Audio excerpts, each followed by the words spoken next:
बिस्मिल्लाहिर्रहमानिर्रहीम। अस्सलाम वालेकुम नाज़रीन इकराम, मैं हूं मखदूम शहाबुद्दीन और आप देख रहे हैं मेरा फेसबुक और यूट्यूब चैनल। उम्मीद करता हूं आप सब लोग बखैर वाफियत होंगे और जहां भी होंगे अपने अहले खाना समेत खुश भी होंगे और महफूज भी। नाज़रीन इकराम, आज 3 दिसंबर 2024 मंगल का दिन है। बड़ी आम तरीन तफसीलात हैं जो आपके सामने रखनी है। सूरत हाल इस वक्त यकसर तब्दील हो चुकी है और डी चौक ऑपरेशन और इस ऑपरेशन को लेकर बनाया गया बयानिया इस वक्त हुकूमत के अपने गले पड़ चुका है। किस तरह से हुकूमत इस सब के अंदर पाकिस्तान की मुक़्तदरा को इन्वॉल्व करने की कोशिश कर रही है, इस सब पर अब एक बहुत बड़ा मुतालिबा आया है।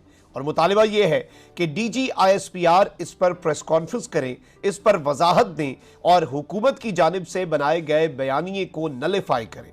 इस सारी की सारी सूरत हाल में एक तरफ ये डेवलपमेंट हुकूमत के लिए इंतहाई तशवीशनाक है, तो वहीं दूसरी जानिब हुकूमत के कुछ नाम नेहाद तर्जुमान हैं, खुद साख्ता DGISPR बने हुए हैं और किस तरह से वो मुक़्तदरा के बयानिए को फ़ायदे से ज़्यादा नुकसान पहुंचा रहे हैं। इस हवाले से भी एक सवालिया निशान लग चुका है।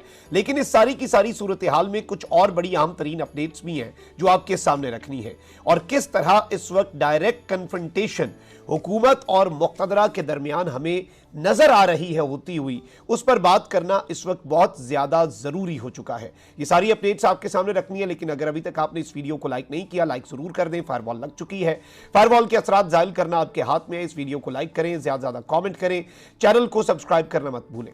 नाज़रीन करम, इस मुद्दे पर आने से पहले इमरान खान साहब के 2 केसेस की अपडेट्स हैं जो जल्दी जल्दी आपके सामने रख देता हूं।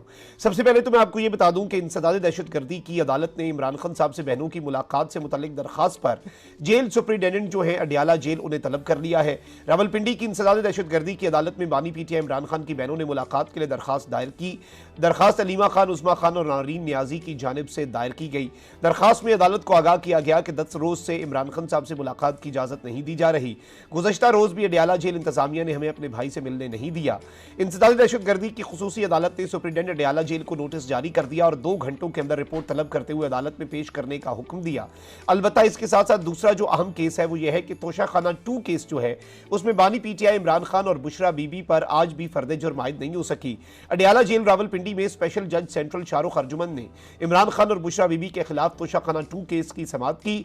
PTI के वकील सलमान सफदर जबकि special public prosecutor Zulfiqar Abbas Naqvi अदालत में पेश हुए, जबकि बुशरा बीबी अदालत में पेश नहीं हुई और ऑब्वियसली अगर वो आती तो उन्हें अरेस्ट कर लिया जाता, किसी भी केस में, बोगस केस में, और लंबे अरसे तक अंदर रखा जाता। वकील सफाई जो है सलमान सफदर, उन्होंने अदालत को बताया कि नए दर्ज होने वाले मुकदमात की जमानत हासिल करने के लिए पेशावर हाईकोर्ट बुशरा बीबी गई हैं। मुलजिमा ने पेशावर हाईकोर्ट के सामने सरेंडर कर दिया है। अदालत मुकदमे की समाअत पीर तक मुलतवी कर दे। यकीन दहानी कराते हैं कि मुलजिमा अदालत में पेश हो जाएंगी। अभी मैं आपको ये बता दूं कि बुशरा बीबी साहिबा की जो राहदारी जमानत है वो पेशावर हाईकोर्ट से मजीद वो अप्रूव हो गई है और उसमें एक्सटेंशन हो गई है। ये तो हो गई इमरान खान साहब और बुशरा बीबी के केसेस की कुछ तफसीलात, कुछ अपडेट्स जो आज के दिन की हैं। अब जरा आ जाते हैं हुकूमत जो एक बयानिया बनाने की कोशिश कर रही है उस पर। अब इस वक्त हुकूमत क्या कर रही है? हुकूमत लगातार, बल्कि डी चौक ऑपरेशन के बाद ही अगले दिन हमने देखा कि शहबाज शरीफ साहब ने जो विफाकी काबीना है उससे खिताब में जो कुछ भी हुआ उस पर शुक्रिया कर दिया सिपा सालार का, और उससे उसी दिन हमने इस बात को भांप लिया था कि शहबाज शरीफ साहब जो हैं पॉजिटिव या नेगेटिव दोनों कॉन्टेक्स्ट में, क्रेडिट्स या फिर ब्लेम, जो भी इसे आप कहें, क्योंकि हर चीज़ को देखने के 2 ज़ाविये हैं, जो भी आप इसे कह लें, लेकिन शहबाज शरीफ साहब अकेले ये बोझ जो है ये उठाते हुए नज़र नहीं आ रहे थे, उठाने को तैयार नज़र नहीं आ रहे थे।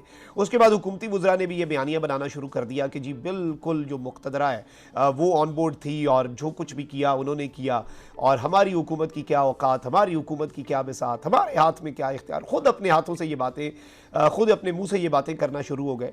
अब इस सब के अंदर आप ये देखें कि मोहसिन नकवी साहब की वजारत जो है वजारत दाखिला, उसने प्रेस रिलीज जारी कर दिया। उसने अलावी में कहा कि फ़ौज को आर्टिकल 245 के तहत तलब किया गया। फ़ौज अहम तरीन तनसीबात जो है उनकी सिक्योरिटी पर मामूर थी, लेकिन प्रोटेस्टर्स जो है उनके साथ फ़ौज की कोई डायरेक्ट कन्फ्रंटेशन नहीं हुई। फ़ौज जो है उसका प्रोटेस्टर्स के साथ जो है वो कोई इंट्रैक्शन इस तरह का नहीं हुआ जिसमें दोनों साइड से कोई भी मसला बनता। तो इस तरह की चीज़ें जो है वो मोहसिन नकवी साहब ऑन द रिकॉर्ड ले आए। लेकिन उसके बाद हमने देखा कि मुसद्दिक मलिक साहब को फैसल वाडा साहब ने शटअप कॉल दी वफाकी वज़ीर को एक टॉक शो में, जब वो कह रहे थे कि जी रियासत जो है वो निमटी है इनके साथ, और रियासत ने इन्हें मुंह तोड़ जवाब दिया। उन्होंने कहा भाई रियासत ना कहना है, इसके बाद कहना हुकूमत, और ये एक बहुत बड़ी सियासी जमात जो है फ़ौज को उसके खिलाफ लाकर खड़ा करने का बयानिया, हम समझ रहे हैं आप क्या बनाने की कोशिश कर रहे हैं। फिर फिर उसके बाद राना सनाउल्लाह साहब जो हैं उन्होंने स्टेटमेंट दे दी कि जी बुशरा बीबी की बातों का जवाब तो एस्टैब्लिशमेंट दे, मुक़तदरा दे, इदारे दे। उनसे सवाल हुआ कि इदारे जो हैं वो तो आपके मातहत हैं, आपकी हुकूमत के मातहत हैं, आप शहबाज शरीफ की कैबिनेट का हिस्सा हैं, क्या आप इदारों के मातहत हैं? तो राना सनाउल्लाह साहब ने हंस के कहा आपको पता है हम उनके मातहत हैं, आपको पता है कि कौन किसके मातहत है। अब इस सब के अंदर ये बयानियाँ जो बनाने की कोशिश कर रहे हैं कि भाई हम तो मातहत हैं, इदारे हमें कंट्रोल करते हैं, हम तो कठपुतलियाँ हैं, जो किया वो इदारों ने किया, ये किस तरफ को जा रही है बात? ये बाज़ाब्ता तौर पर उसी तरफ को जा रही है कि ये इस सारी की सारी सूरत हाल में जो ब्लेम है वो मुक़तदरा की तरफ और इदारों की तरफ शिफ्ट करना चाहते हैं। अब इसमें ज़ाहिर बात है कि फ़ौज में तशवीश की लहर होगी कि भाई ये किस तरह का बयानियाँ बनाने की कोशिश कर रहे हैं और अवाम, और कल असद कैसर साहब ने ये स्टेटमेंट दी कि पीटीआई अवाम और इदारों के दरमियान खलीज की हामी नहीं है, इदारों के दरमियान और अवाम के दरमियान किसी भी किस्म की दरार डालने की कोशिशें जो है पीटीआई उन्हें अप्रिशिएट नहीं करती। अब इसमें जो इम्पॉर्टेंट चीज़ है वो ये है कि lieutenant general retired Khalid Naeem Lodhi साहब हैं, जो कि एक बड़े इंपॉर्टेंट जर्नल हैं और उनकी ओपिनियन बड़ी मैटर करती है। उन्होंने एक इंटरव्यू दिया है और इस इंटरव्यू में जनरल साहब ने जो बातें की हैं, मैं समझता हूं कि ये बातें गेम चेंजर हैं।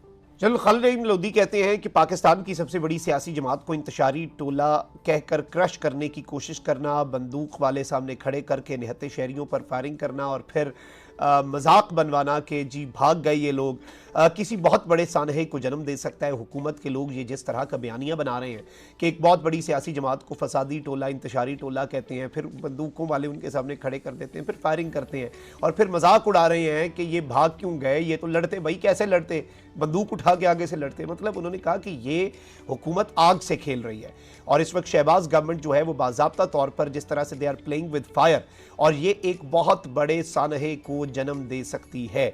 इस सारी की सारी सूरत हाल में इन्होंने एक और चीज़ भी कही और वो बड़ी इंपॉर्टेंट है। इन्होंने कहा कि मैं आर्मी चीफ और डीजी आईएसपीआर से दरख्वास्त करूंगा, जनरल खालिद नईम लोधी कह रहे हैं कि मैं आर्मी चीफ और डीजी आईएसपीआर से दरख्वास्त करूंगा कि मुनीब फारूक जैसे लोगों का मुंह बंद करें, ये आपके लिए जहरे कातिल साबित हो रहे हैं। यानी ये जो कुछ नाम निहाद तर्जुमान है, यानी कोई बंदा उठ के कहता है कि जी फौज का हामी बन के कहता है कि जी इदारों ने 100 बंदों के सर खोल दिए, इदारों ने 100 बंदों के की गाड़ियां जला दी, एक बंदा कहता है इदारे तुन के रख देंगे, एक बंदा उठ के कहता है इदारे तो भाई क्रश कर देंगे।